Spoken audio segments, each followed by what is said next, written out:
I did find this a little bit interesting. I was kind of palling around on Reddit and I came up with this post. And, as we're kind of talking about his trial right now, I want to get into this and show you something that I found on Reddit. And it just seemed to be pretty interesting. It was a question that was asked on Reddit about should Kohberger confess?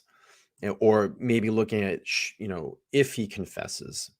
It says, at this point, it seems Kohberger is trying to mount a defense, even in the face of all evidence, of which there have been a lot more as things have progressed.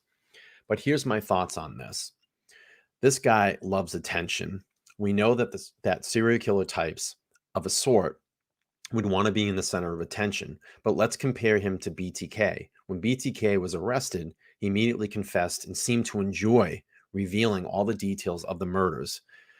While in prison, he's been subject of countless books, movies, documentaries, interviews. He loves the aspects. He loves the aspect of his life. In comparison, if Kohberger sticks with his concept of claiming innocence and goes all the way to trial and is found guilty, he's locked into a situation, just like Scott Peterson. He has to continue to proclaim innocence eternally.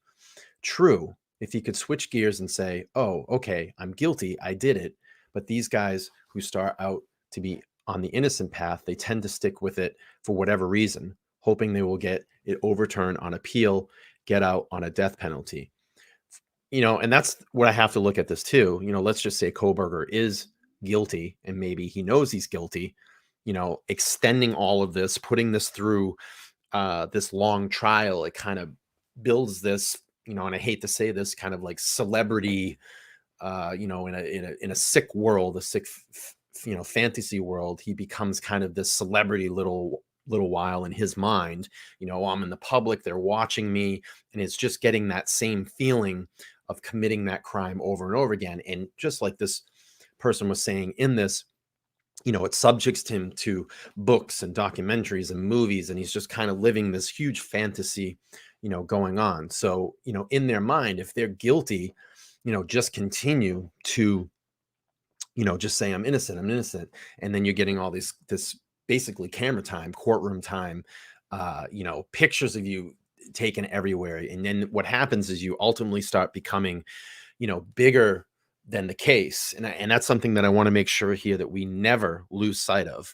We never lose sight of all the victims and the victims' families in this case, because it's about them and it's about them and it's about remembering and living on, making sure that this is, this is not forgotten. They have not forgotten in this.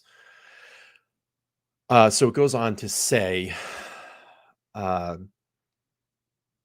I'm guilty, I did it, but these guys start down the innocent path and tend to stick forever, overturning the appeal to get out of a death penalty, etc. But for most of these, realize in their heart of hearts, they're going to get out. But most of these people realize in their heart of hearts, they're going to get out. Then they aren't going to get out. They aren't going to get out anytime soon, if ever. And not are they stuck in prison.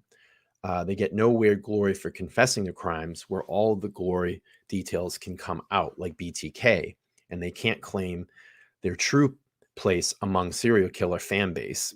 I realize this is sick, but it's unfortunately how it seems to work out there. He becomes uninteresting to authors, filmmakers, etc., because there's no inside details of the murders to work with coming directly from him again. Comparing him to BTK or Night Stalker and others who become official as having really done the crimes because they fully confess, where does it leave Kohberger if he says he's innocent forever? He's stuck with that concept. This person goes on to say, so in a weird way, he's only hurting his own story, his own ability to truly have all of what he wants of this horrible situation by confessing.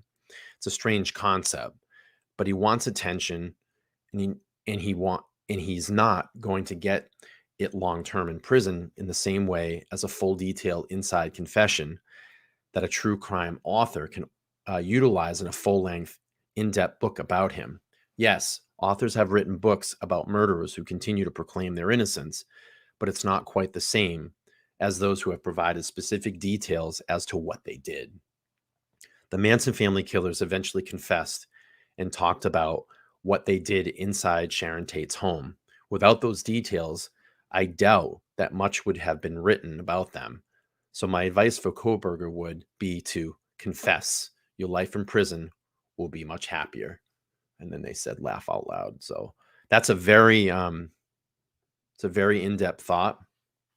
And, like I said, these guys kind of become, if they are guilty and they did commit these crimes, they kind of become, celebrities in their own minds. So I wanted to bring some attention to that.